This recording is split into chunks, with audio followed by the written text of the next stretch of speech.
everybody, welcome back to Wow Mom Cooking. Today we are going to be making an apple brown Betty. Some people call it an apple crisp. My parents grew up in the Midwest and they taught me as an apple brown Betty. It's delicious. It's made with Granny Smith apples this time. You can use any apples you want. But let's get working on our pantry. So grab your pens, your papers, your aprons, and let's get cooking with Wow.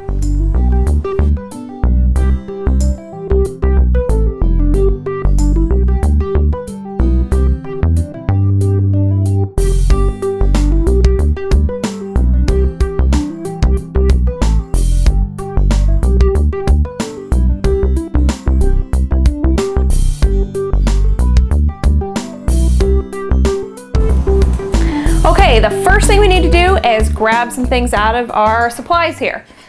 We want to get probably 6 to 8 of these apples, maybe more, because these ones are kind of small. Let's see. We're going to use the pan we're going to cook in to measure how many we need. That way we know we have enough.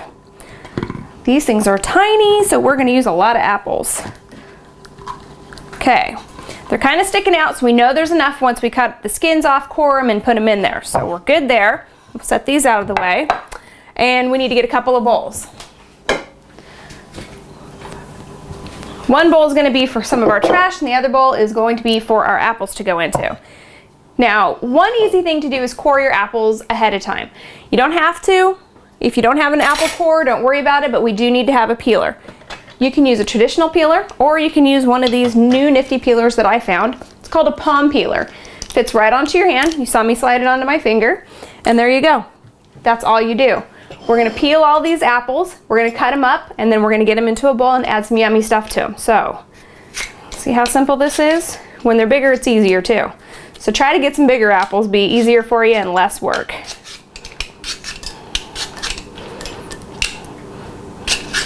These things smell really good. It's apple season right now, so we definitely have all kinds of apples to choose from. I like these because they're a little more tart.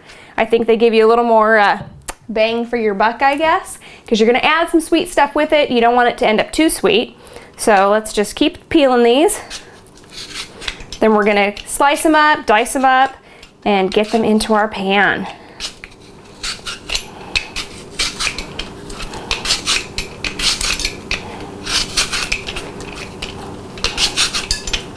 This definitely smells like a delicious fall dessert. And that's what it's going to be, is a great dessert. And I'm going to show you how to use the other regular peeler too. The reason I like that one, you'll see the difference. Especially when they're small, it's hard to hold on and get these things just quite right. So that one's a little bit easier this time, I think. Takes a little less work. So we'll finish this one with regular peeler and then we'll switch back.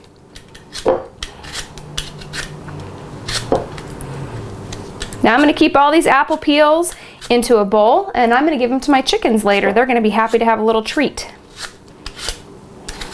Okay, now you notice I'm not being real careful about cutting everything off the top. If there's a little bit of skin left, that's perfectly fine. Plus we're going to cut these into little pieces, so we'll cut them in half, we'll cut the top off, and then we'll cut the middle out too. So let's switch back. Here it is. Just slide your finger right in. There you go. And peel away.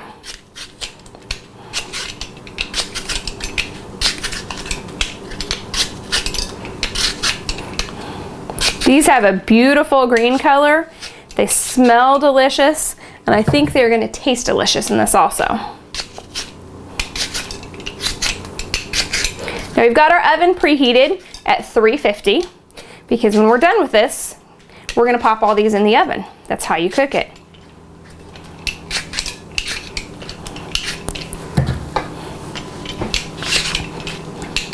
Now, if I was you and I was going to use an apple core, I would peel these first and then use the apple core. We've also got an apple slicer. I'll show you how that works too, because that does both. It cores the apples and slices them together. One easy step, makes it real simple. In fact, after I peel this one, I'm going to show you how that works. I will grab it from behind me in just a second. Actually, I think I have it in my drawer. Okay, so we've got our little apple all peeled. We'll take off our peeler. This nifty little gadget cores and slices your apples for you all at once. It's easier if they're a little bit bigger, so we're gonna use this one that's a little bit bigger just so I can show you guys how to do it. So what you wanna do is put this right over where the core of the apple is. Give it a gentle push. Takes a little bit of muscle to do this, so just get it on there easily, and then there you go. You've got sliced apples and your core is all taken care of. So we're gonna put these in with what we've already peeled, and we'll get peeling the rest of them, and we'll core and slice the rest of those up and get them into our mixture. All right, all of our apples have been cored and sliced, so now what we're gonna do, we'll save our little extras for the chickens. We're gonna cut these up into small, little tiny bite-sized pieces. And we'll put these in our bowl and we will start adding some things to it. Got a lot of apples to cut here. All we wanna do is just, the little pieces, maybe cut them in half. The bigger pieces, maybe into a couple of bites. These are all gonna get some cinnamon and sugar and some brown sugar and some vanilla onto them. They're gonna cook all that in together and it's gonna taste delicious. So as we cut all this, we'll go ahead and move this into our bowl.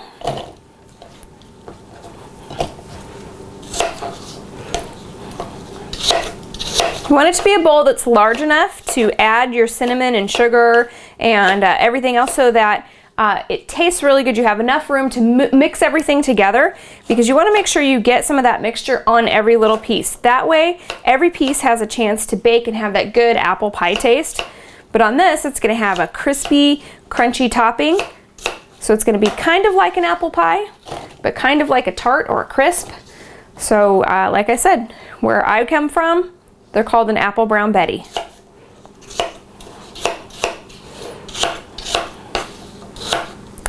They don't have to be perfect little pieces either. They can all be different. You're not looking for uniformity here. We don't care. We just want these to be good when we take a bite. So if you come across a little piece that has some of the end or some of the top on it and you don't want it, goes to the chickens. No problem. Look, there's one more.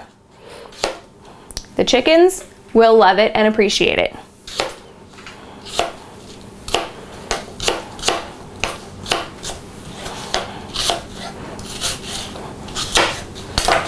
Okay, almost finished.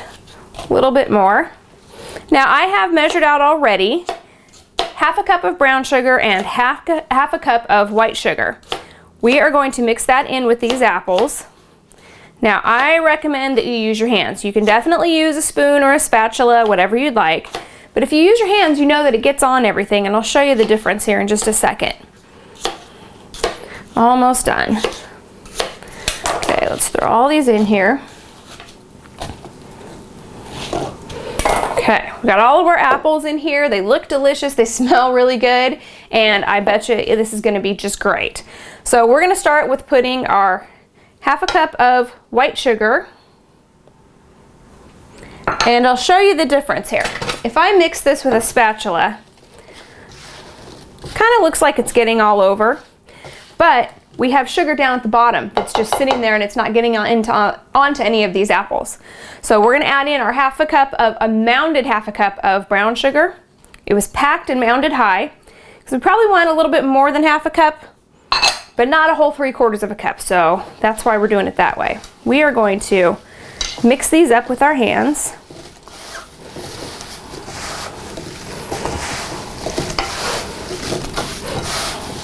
Looks delicious, smells delicious.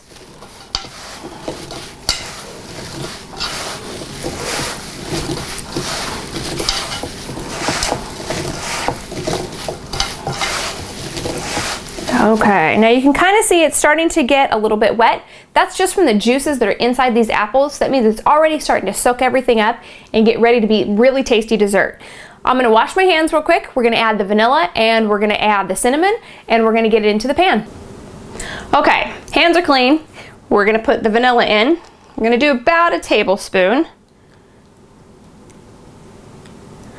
I don't always measure when I cook, so sometimes it's a little more, a little less. If you like vanilla a lot, put a little more in. And then we've got about a teaspoon of cinnamon. And we're gonna mix that again. Let's see. Ooh, this is looking really good. It smells really good too. Okay, our apples are ready to go. So what we need to do now is get our pan ready. This is the same pan I used to make the macaroni and cheese in a couple weeks ago. You'll see it's starting to change color a little bit because this thing seasons as you go. You don't season it like you do cast iron, it just seasons from each use. So we've got that and it's ready to go. We need about a half a stick of this butter. We are going to cut 4 thin slices off the stick here and put them on the bottom of the pan. Pretty thin, just about like that. Place them on the bottom of the pan. Now this pan is naturally non-stick, which is really neat. All this is going to do is add a little bit of flavor and make it a little easier to get it out when we're ready to eat this.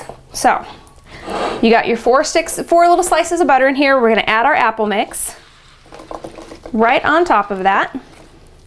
Spread it out, make sure we get all the corners. And then what we need this little rubber spatula for is we want to make sure we get all of this liquidy sugar, cinnamon, vanilla mixture onto the apples. Okay. Now what we're going to do is spread these out.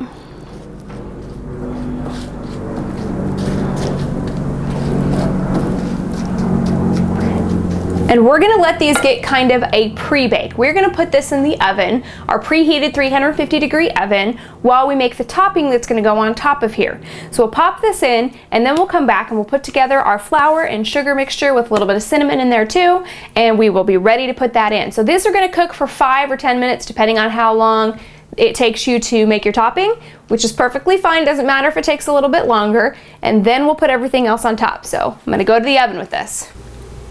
Our apples are in the oven. I can already smell them just because I can still smell the sweet, tangy apple flavor that's going on in here. And we are ready to make our topping. We're going to start with a cup of flour. This is regular, general, all-purpose flour. You can use any kind of flour you want to. We're going to pour that all in our bowl. We're also going to add a half a cup of sugar. It's plain white sugar. Now remember, when I use the white sugar when we're cooking, I use the baker's sugar because it's finer and it seems to incorporate a lot better, it melts better, and it adds better texture. Now we've also got a half a cup of packed brown sugar again. Put that in there. And we are going to add a little bit more of our cinnamon too. Now I'm going to take a whisk to mix this up, just to make sure everything is kind of mixed together really well. We want this to end up being like little pea-sized pieces of kind of a dough. We're going to add some soft butter in here in just a minute, and we're going to try to use the whisk and see if that works well. You can also use 2 butter knives, or you can use a pastry tool, which you hold it with a handle and you kind of go like this to keep it going, kind of like we're doing with the whisk. So either way will work. This smells really good. It's kind of turning brown. You'll see it's kind of all mixed up, and we have a few little chunks in there already. So we've got a whole stick of very soft butter. We want it to be soft because we're going to add this in here, and we want it to mix with everything. We don't want to have just big pieces. So we're going to put a little bit at a time in. About half right there. Now, that's good.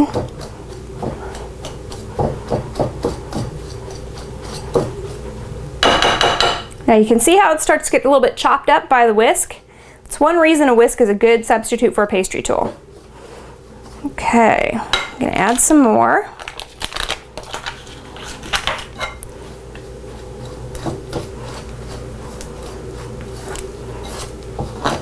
Now you can see what happens is it starts to pick it up, and as you keep just kind of jabbing into this mixture with the flour and the sugar and the butter grabs onto the flour sugar mixture and the cinnamon too, and makes these nice little pieces. You can kind of see they're like this, and that's what you're going to have on top of this. You want those to make yummy little crust pieces. They're gonna get a little bit crispy on top. They're gonna pull some of those juices from the apples, and it's gonna make a great topping. Okay, I think we're ready for the rest of our butter.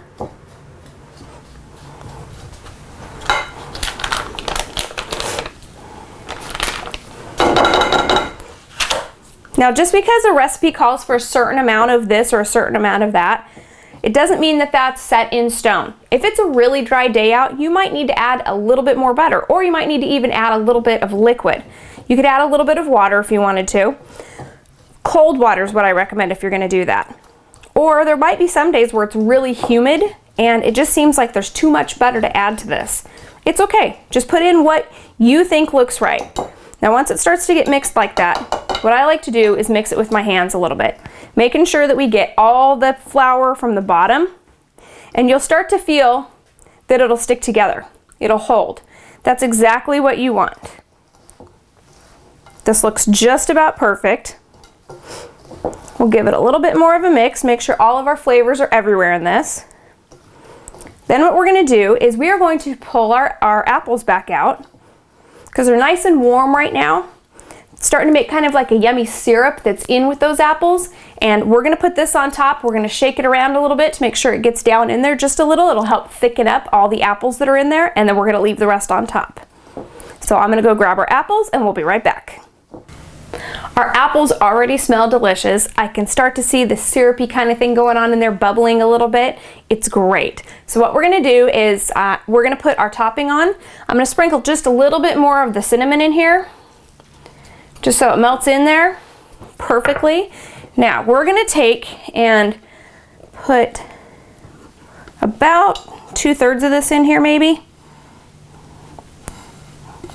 because we're going to give it a good shake. We want it to kind of get down into the apples. I'm going to spread it out just a little bit. We want to make sure that part of this goes into the apples and actually gets, there we go, helps to kind of thicken this up just a little bit.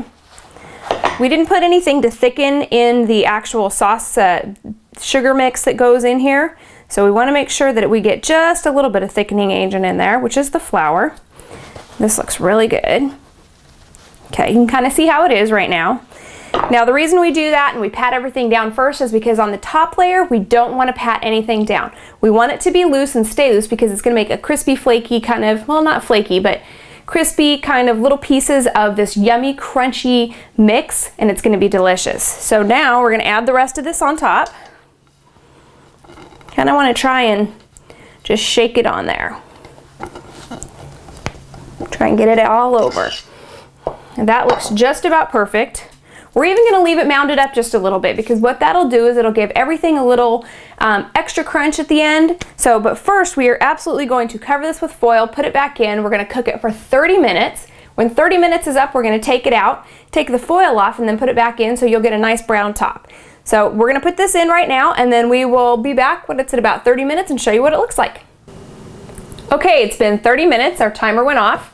We just pulled this out of the oven. Now we're going to take the foil off and see what it looks like. Oh, that smells so good. I'm going to give you a little peek so you can see. It's the toppings are starting to soak up a lot of the juices. You can still see some of the juices flowing in there. So what we want to do now is put this back in the oven. It's probably going to be about 15-20 more minutes because we want the top to get nice and brown and crispy. So we're going to go ahead and do that, and then we'll pull it out and I'll show you how to serve it. Okay, fresh out of the oven, nice and crispy on top. You can see it's really brown and really looks delicious. It smells so good. We are going to serve this in a bowl. It's because we want all those juices in there with a little bit of vanilla ice cream. So let me get my spoon out because the pan's real hot, so you want to be careful. We're going to take a little bit of this out of here. Oh, it looks delicious. Look at that. You can see the apples, you can see the crust inside, you can see it all in there, just delicious. I'm gonna get a little bit more out of here. Make sure we get our full serving. And then we're gonna add a little bit of vanilla ice cream. Use your favorite vanilla ice cream. If you like vanilla bean, use vanilla bean. If you like French vanilla, use French vanilla. But we just want to use a little bit of ice cream with it because we want to feature our Granny Smith Apple Brown Betty. We don't want to feature the ice cream, we just want it to be an accent. So I'm gonna grab a spoon. We're gonna have a taste of this and see how it is. Oh, this looks so good, I can't wait. All the flavors are perfect. Just enough sugar. There's just enough vanilla ice cream in there to add a little bit of something. The apples are tender and juicy. They're a little bit tangy, but all that sugar in there balances all that out. Now remember, you don't have to just use apples with this. You could use pears, you could use peaches, you could use any fruit you wanted to. You could use cherries for this too, and it would be delicious. So I just want to tell you guys again, thanks for hanging with Wow Mom Cooking today. Really appreciate you being here, and we will see you next time. I'm gonna keep eating.